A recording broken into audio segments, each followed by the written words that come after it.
On January 15th, 1929, in the heart of Atlanta, a cry entered the world. A voice that would one day shake a nation. At 6 years old, Martin met his first enemy, not with fists, but with a word: no. He dreamed of medicine, of law, but the pulpit called him to a greater battle. December 1st, 1955. Rosa Parks's quiet defiance lit a fuse. The movement needed a voice, and found one in a young pastor. They tried to silence him with fire. They didn't know fire only made him stronger. In 1963, Birmingham, Alabama, the most segregated city in America. Peace met with violence, and a nation forced to watch. On scraps of paper, he carved a message into history. Injustice anywhere is a threat to justice everywhere. Martin Luther King Jr., a man who would stand against centuries of injustice, armed only with words, faith, and unshakable courage. The world he was born into was divided, poisoned by segregation. In the South, black and white did not drink from the same fountains, ride the same buses in equality, or walk through the same doors without the weight of laws designed to keep them apart. From his earliest days, young Martin saw these invisible chains, and even as a boy, they left a mark.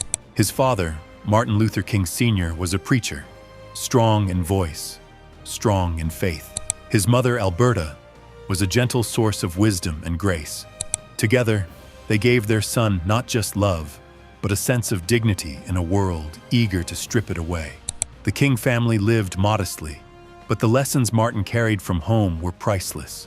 That all humans are equal in the eyes of God, and that silence in the face of injustice was itself a sin. At age 6, Martin's first encounter with racism pierced him deeply. A white childhood friend told him they could no longer play together because of the color of his skin. The pain was sharp, but it lit a quiet fire. He didn't yet know what he would do with that fire, but he knew it would never go out. He excelled in school, skipping grades, and by 15 he was entering Morehouse College. At first, Martin didn't dream of the pulpit. He wanted to be a doctor or a lawyer. But as he listened to the sermons of his father and the deep calls for justice from theologians and activists, a new vision took root.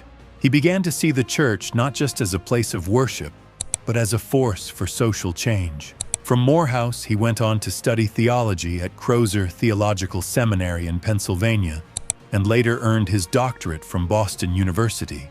It was in Boston that he met Coretta Scott, a young woman with her own dreams of making an impact through music and activism. Their bond was immediate, a partnership not just of love, but of purpose. They married in 1953, building a life that would soon be tested by the weight of history. In 1954, Martin became pastor of the Dexter Avenue Baptist Church in Montgomery, Alabama. He was only 25, but already his voice carried a weight far beyond his years. That same year, the U.S. Supreme Court struck down school segregation in Brown v. the Board of Education, but the South resisted, clinging to the old order with violent determination. The moment that would change everything came on December 1st, 1955, when a quiet seamstress named Rosa Parks refused to give up her seat to a white passenger on a Montgomery bus. Her arrest lit the fuse of a movement. Local black leaders needed someone young, educated, and respected to lead the boycott. Their eyes turned to Martin. It was a dangerous choice. The threats began almost immediately. Phone calls, letters, whispers in the dark. But Martin accepted, not out of ambition, but out of conviction. He stood before crowded church halls and open streets, speaking of dignity, unity, and the power of nonviolent resistance. His words flowed like rivers of truth, cutting through fear and despair. For 381 days, the Montgomery Bus Boycott tested the resolve of the black community. They walked to work, shared rides, and endured harassment. Their economic pressure worked. In 1956, The Supreme Court ruled bus segregation unconstitutional. It was a victory, but also a warning to the forces of hate that a new leader had risen, one who would not bow. By the late 1950s, Martin Luther King Jr. was no longer just a local pastor. He was a national figure, co-founding the Southern Christian Leadership Conference to coordinate civil rights activism across the South. But with fame came danger.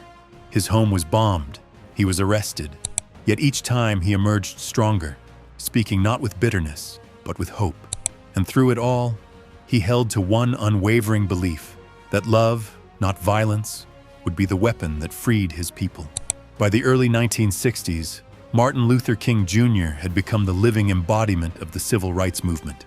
His voice, calm yet unyielding, could quiet the noise of a crowd or stir them into a chorus of action. But with his rising influence came rising danger. Hate followed him like a shadow. In 1963, Birmingham, Alabama, became the movement's crucible. The city was one of the most segregated and violent in America.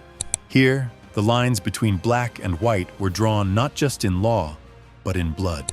King and the Southern Christian Leadership Conference targeted Birmingham to force the nation's eyes upon the ugliness of Jim Crow. Peaceful protesters, men, women, even children, filled the streets. And the response? Police dogs, fire hoses, mass arrests. King himself was jailed in April. In the damp cell, with only scraps of paper smuggled to him, he penned what would become one of the most profound defenses of moral resistance in history. Letter from Birmingham Jail. In it, he wrote not just to his critics, but to the conscience of a nation, calling out those who preferred order over justice, and warning that injustice anywhere is a threat to justice everywhere. Birmingham was brutal, but it shook America awake. The images of children blasted by hoses and bitten by dogs pierced the evening news. The world could no longer look away. That summer, King and his allies turned their attention to the nation's capital. On August 28, 1963, over 250,000 people gathered for the March on Washington for jobs and freedom. The air was thick with heat, hope, and the hum of history. Standing before the Lincoln Memorial, King began his speech with prepared remarks. But then, urged on by gospel singer Mahalia Jackson's call to "Tell them about the dream, Martin," he let his heart speak. "I have a dream." Those words soared above the reflecting pool and into the soul of America. A dream where children of all races would hold hands as brothers and sisters. A dream where justice rolled down like waters. It was not just rhetoric. It was a vision for the country's moral future. Millions watched on television. Millions more carried those words in their hearts. But the dream was not without cost.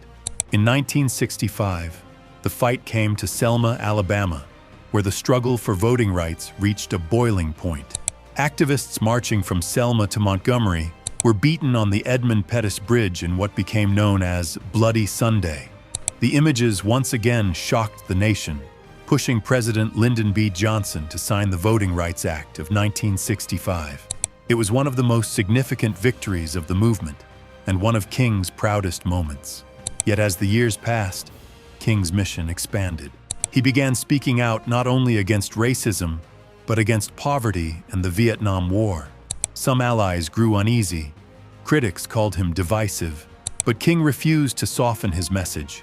He believed that injustice was a web, and to fight one form while ignoring others was to betray the cause of justice itself.